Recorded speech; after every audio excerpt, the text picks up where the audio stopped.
Welcome back to my channel. My name is Angie. If you are new here, if you hear little footsteps throughout this video, it's because the dogs are walking around. If you see that my makeup looks a lot different than normal, it's because it is. I'm a lot tanner this summer than I've been in a long time, and I didn't bring any setting powder today, so I feel very shiny, so don't comment on my skin. As you can tell by the title, today's video is a medical assistant breakdown. I decided that this summer we're gonna do a little series, so for the next couple of Fridays, you'll be seeing my face here, and we'll be talking all things medical assistants, how-tos, getting a job, interviews, things like that. But today's video, we're gonna be breaking down all of the steps you need to do to become a medical assistant, like going to school. I didn't go too in-depth in certain areas because I feel like they're kind of common sense, but if for any reason at all, you still have questions, comment them down below. I'm more than willing to do individual videos about certain topics, micro topics, things like that. Throughout this video, I say multiple times that I will leave so many things linked in the down bar. So again, before this video starts, I want to let you guys know I am going to link everything down below. If this is your first time seeing me or seeing any of my content, if you want to know anything about me, I've been a traveling medical assistant for the last 4 years. Here's some of my content here. I have traveled throughout the state of Texas, California, Illinois, Indiana, Oregon, Washington, Missouri, and back to Texas.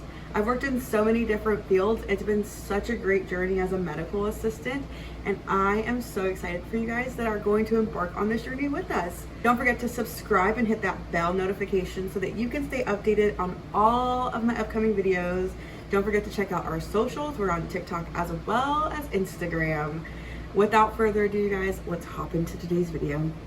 So let's say you have seen some of my medical assistant vlogs in the past and have been thinking to yourself, oh my gosh, I wish I could do that. Oh my gosh, her life looks so much fun. I promise you it's not that fun. But let's say that that is something that you want to start doing and don't know where to start. Today we're going to talk about it. And I have my laptop in front of me and I am going to screen record for medical assistant schools. So I'm going to go to Google, medical assistant schooling in Houston, Texas. Oh, okay. So first up, we're going to see that these are sponsored. So if you guys can see here, it says sponsored. We're going to keep scrolling past the sponsored ones. Here we have Houston Community College, and it looks like they have a medical assistant program. It looks like Houston Medical Assistant, they have a 24-week program. This one looks like it's another school, a couple more schools. Okay, so look, now we have a couple of options. And I have been to 2 different trade schools in my life. I was a Paul Mitchell, the school St. Louis graduate. I'll put those vlogs up here. I also went to a small local trade school to become a medical assistant. So this is the same exact thing that I did when I decided that I wanted to become a medical assistant. There are a couple things that I personally believe are important to look for when you're looking for a school. So I often see people say, just go and become a PCT. Less schooling, no money out of your pocket, and most times hospitals pay for it. But let me show you guys what the difference between a PCT and an MA are. The scope of practice is extremely different. One is licensed and one is not licensed. So remember that. But here are a couple things that we want to keep in mind when looking for a school. We want somewhere that is going to be accredited, meaning that the state you are in and the United States educational system says, yes, this company has done its due diligence. I don't know what that process looks like, but I know that it means something if you ever want to transfer. Don't ask me more about it because that's all that I know. Secondly, especially for a trade school, this is normally going to be a certificate. You can also get a medical assistance associate's degree.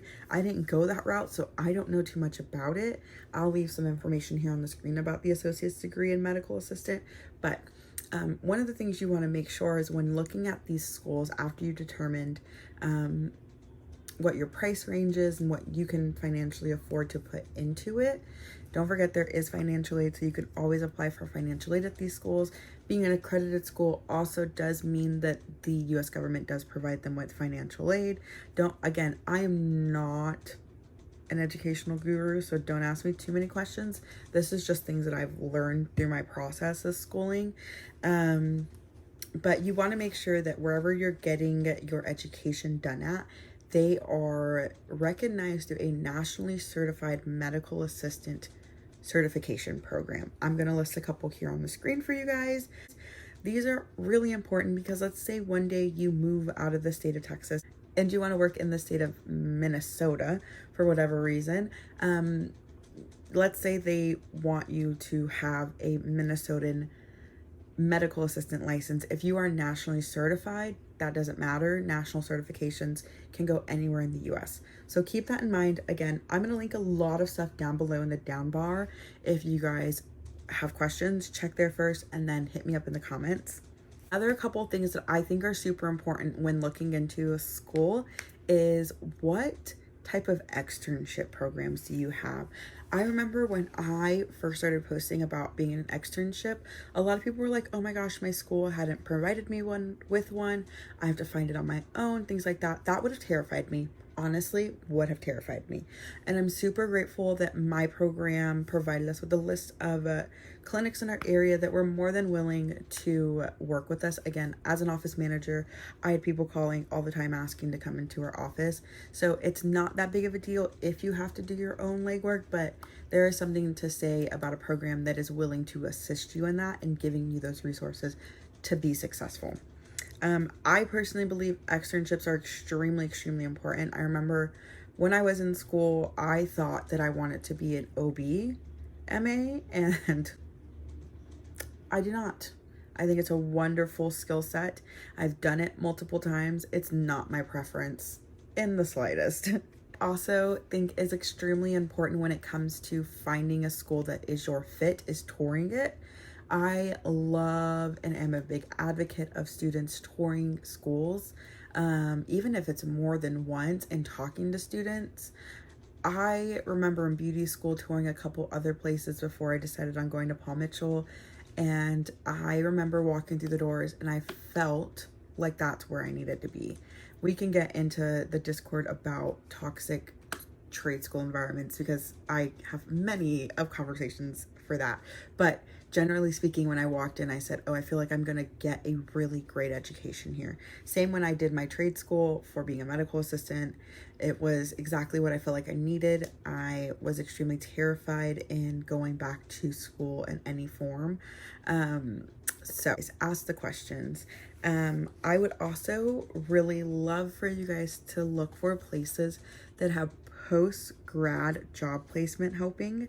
There's probably a real name for what this role is. I remember in beauty school, we had someone in charge of posting new jobs that were out there in the market for us, getting grads that were about to graduate in a couple of months, interviews with those type of places, really pushing for job placement.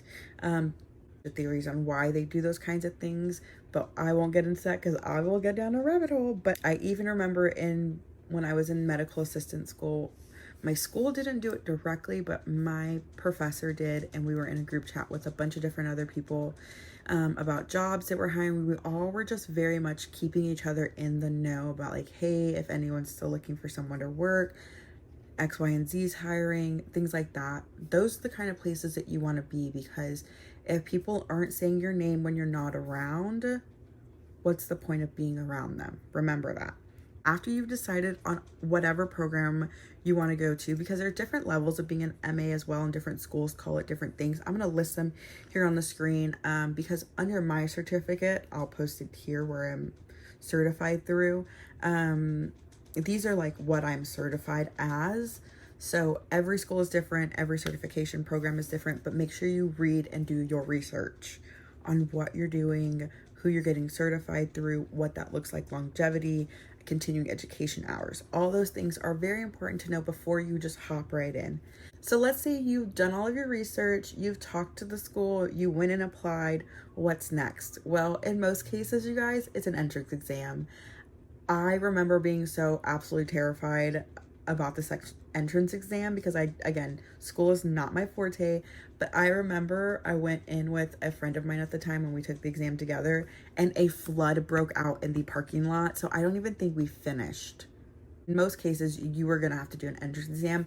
And these entrance exams are literally just like making sure that you read and write proper English, that you understand basic math, things like that. They want to gauge where you're at. Sometimes you might not have done super well. They'll work with you. Again, this is why it's super important to communicate with the school that you're interested in so that you can, get all of those pre-exam worries out of the way. You guys, I hope that you have enjoyed this video so much. I feel like sometimes I can just sit down in front of this camera and ramble my life away.